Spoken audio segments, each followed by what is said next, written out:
नमस्कार, मैं मनीष स्वागत करता हूँ आपको अपने इस यूट्यूब चैनल पे। बिना समय गंवाए हुए आज का पहला क्वेश्चन लेते हैं। पहला क्वेश्चन है, रोजगार गारंटी योजना सर्वप्रथम कहाँ प्रारंभ हुआ? तो अगर हम बात करें रोजगार गारंटी, यानी कि अगर जिस राष्ट्र में सभी को रोजगार मिलेगा तो वो राष्ट्र ज़्यादा तरक्की करेगी, क्योंकि सभी लोग उसमें पार्टिसिपेट कर रहे हैं। उसके जीडीपी या उसके जो भी काम होता है देश के अंदर, सभी लोग पार्टिसिपेट करें तो वो राष्ट्र महान हो जाएगा। तो यानी कि महाराष्ट्र, रोजगार गारंटी योजना सर्वप्रथम महाराष्ट्र में लागू हुआ। अब दूसरा क्वेश्चन की ओर बढ़ते हैं। जीरो बेस बजटिंग सिद्धांत के प्रतिपादक कौन थे? तो पीटर पायर थे। ये तो अक्सर मतलब कि क्वेश्चन पूछे ही जाते हैं। और इंडिया की बात करें तो राजीव गांधी थे। ठीक है। मतलब कि इसको लागू किया था, जीरो बजटिंग जो सिद्धांत है उसको लागू इंडिया में राजीव गांधी ने किया था। अगला क्वेश्चन की ओर बढ़ते हैं। अंतर्राष्ट्रीय तिथि रेखा का जो निर्धारण है वो कब किया गया था? तो देखिए, अगर हम बात करें इस तरह से पूरा वर्ल्ड है। ग्रीनविच एक है जो कि 0 डिग्री आपके देशांतर है। एक है 180 डिग्री पूर्वी देशांतर। ठीक है। उसको अंतर्राष्ट्रीय तिथि रेखा माना जाता है। क्यों? क्योंकि इसके पीछे कुछ और दिन हो जाता है। मतलब कि इस लाइन के थोड़ा सा आगे जाइएगा तो 24 घंटे का डिफरेंस आपको मिल जाएगा। ठीक है ना। थोड़ा सा आप माइन्यूट सेकंड के लिए भी अगर इधर से उधर जाते हैं तो 24 घंटे का डिफरेंस आ जाता है। तो ये वाला जो लाइन है 180 डिग्री, जो लाइन है पूर्वी देशांतर, उसको अंतर्राष्ट्रीय तिथि रेखा निर्धारित किया गया है। ठीक है। अब ये कब किया गया था? तो ये 4 को किया गया था 1884 में। याद कैसे करेंगे कि यहाँ पे चेयर, मतलब इस तरह से याद रखेंगे कि इससे चारों दिशाओं के बारे में हमको जो तिथि है वो पता चलेगा कि इंग्लैंड में कहाँ कितना कौन सी तिथि है, ब्रिटेन ये अमेरिका में कौन सी तिथि है। यानी कि चारों दिशाओं का तिथि इसी 4 से पता चल जाएगा। यानी कि 1884 के जो ईस्वी है उसको हम याद करने की तरीका हम आपको बता रहे हैं। लेकिन अगर बात करें ये जो 0 डिग्री ग्रीनविच जो लाइन है उसको कब प्रधान में उत्तर जो बताया गया है कि ये रेखा है, वो 1852 को माना गया था। तो दोनों में अंतर है। जो 0 डिग्री को आप कह सकते हैं कि प्रधान में उत्तर जो रेखा है वो कब माना गया? 1852 को। लेकिन अगर हम बात करें अंतर्राष्ट्रीय तिथि रेखा जो कि 180 डिग्री पूर्वी अक्षांश है, सॉरी देशांतर है, उसको कब माना गया? 1884 को। पैन का फुल फॉर्म पूछा जाता है तो पैन मतलब होता है परमानेंट अकाउंट नंबर होता है। हालांकि उसमें अकाउंट वगैरह तो होता नहीं है पैन में।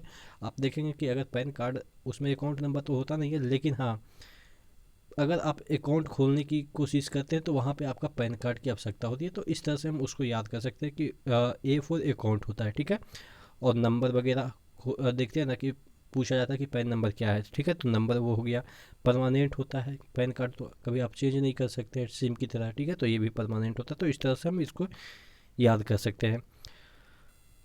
हाँ, अच्छा, ये पूछा जाता है इसी में से पैन कार्ड की जो संस्तुति है वो किसने की थी? यानी कि जो पैन कार्ड अभी बना हुआ है तो इसको कौन सी कमेटी ने रिकमेंड किया था कि हर एक आदमी का एक पैन कार्ड होना चाहिए?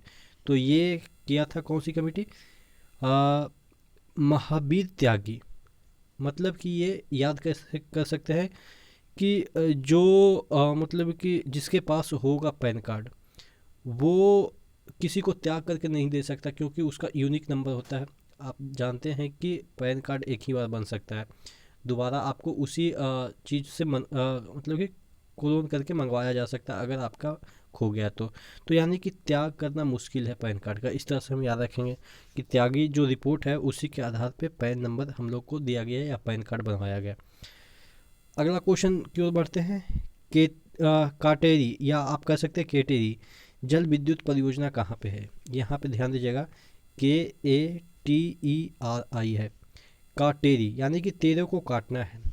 अब तेरे को काटना है तो क्या कहते हैं, कभी गुस्सा में लड़ाई हो जाती है तो कहते हैं ना, मिलने, तू मिल तेरे को काट दूंगा। मतलब कि तेरे को काटना है, तू मिलना कभी। तो यानी कि मिलना से तमिलनाडु। ठीक है। तो काटेरी जो जल विद्युत परियोजना है वो कहाँ की है? तमिलनाडु की है। अगला क्वेश्चन की ओर बढ़ते हैं। भारतीय संविधान की प्रस्तावना में वर्णित शब्द बी द पीपल लिखा हुआ है, be the people of India, तो इसमें जो बी द पीपल है वो कहाँ से चुराए गए हैं, यानी कि चुराए गए इन द सेंस कि लिए गए हैं हमारे संविधान में। तो ये आपने अक्सर सुना होगा कि फलाना देश से ये चीज़ लिया गया है हमारे संविधान में, फलाना देश से ये चीज़ लिया गया है हमारे संविधान में, लेकिन ये जो आप के शब्द है बी द पीपल वो यूएनए के जो चार्टर है, यानी कि यूनाइटेड नेशन ऑर्गेनाइजेशन जो संस्था है उसके जो चार्टर है, चार्टर इन द सेंस कि उसके जो भी संविधान है उसी से ये वाला जो सेंटेंस है बी द पीपल लिया गया है। ठीक है, अगला क्वेश्चन की ओर बढ़ते हैं। क्षमा वाणी जो त्यौहार है वो किसका है, तो क्षमा वाणी जो त्यौहार है वो जैन धर्म की है। याद कैसे करेंगे, देखिए आप, क्षमा कौन देता है, जन लोग देते हैं, जन मतलब कि हम लोग देते हैं, जन मतलब कि मनुष्य की बात करें, कभी कुत्ते बिल्ली तो क्षमा देते नहीं है। ठीक है, तो क्षमा वाणी जो त्यौहार है वो जैन धर्म की है। प्रथम अखिल भारतीय छात्र सम्मेलन के अध्यक्ष कौन थे, तो देखिए अगर हम आज़ादी के समय देखते हैं कि अगर छात्र जीवन की किन्हीं के बारे में सुना जाता है कि उनका छात्र जीवन, तो नेहरू जी के बारे में ही छात्र जीवन सुना जाता है, क्योंकि वो इंग्लैंड में पढ़ते थे तो उनका जो छात्र जीवन रहा उस पर हिस्ट्री के काफ़ी प्रश्न बनते हैं कि वो कहाँ पढ़े हैं। ठीक है, तो छात्र जीवन उनसे रिलेट करके हम याद कर सकते हैं ये वाला चीज़ है कि जो प्रथम अखिल भारतीय छात्र सम्मेलन के अध्यक्ष थे वो जवाहरलाल नेहरू ही थे। कब हुआ था ये छात्र सम्मेलन, 28 में हुआ था। अब 28 को इस तरह से याद रखेंगे, जब सम्मेलन होगा तो चेयर पे बैठेंगे, तो जो नेता होगा वो एक चेयर पे बैठेगा और दूसरे चेयर पे पैर रखेगा, तो यानी कि 2 चेयर, तो 2 चेयर के 8 पैर होंगे, तो इस तरह से हम याद कर लेंगे। ठीक है, अगला क्वेश्चन की ओर बढ़ते हैं। यजुर्वेद के पाठकर्ता को क्या कहते हैं, देखिए अगर हम सामवेद को गाने वाले को उधात्री बोलते हैं, ऋग्वेद को गाने वाले को होत्री बोलते हैं, तो उसी तरीके से यजुर्वेद को जो गाने वाला होता है या उसको पाठ करने वाला होता है उसको क्या बोलते हैं, अध्यवयु। अध्यवयु, यहाँ पे यजु में यू है और इसमें भी यू है। ठीक है, तो इससे हम याद कर लेंगे कि जो यजुर्वेद के पाठ करता है यानी कि यजुर्वेद को जो पढ़ने वाले हैं उनको क्या बोलते हैं, बोलते हैं अध्यवयु। ठीक है, चावल का साक्ष्य कहाँ पे मिला है, अगर हम सिंधु घाटी सभ्यता की बात करें तो पूछा जाता है कि चावल के साक्ष्य कहाँ मिले हैं, तो जो चावल के साक्ष्य मिले हैं वो रंगरपुर में भी मिले हैं और आपके लोथल में भी मिले हैं। लोथल फर्स्ट साइट था जहाँ पे कि चावल के दाने मिले थे, उसके बाद जैसे ही और खुदाई हुई तो रंगरपुर में भी मिला था। अब आप नीचे कमेंट बॉक्स में कमेंट करके बताएंगे कि रंगरपुर कहाँ पे है।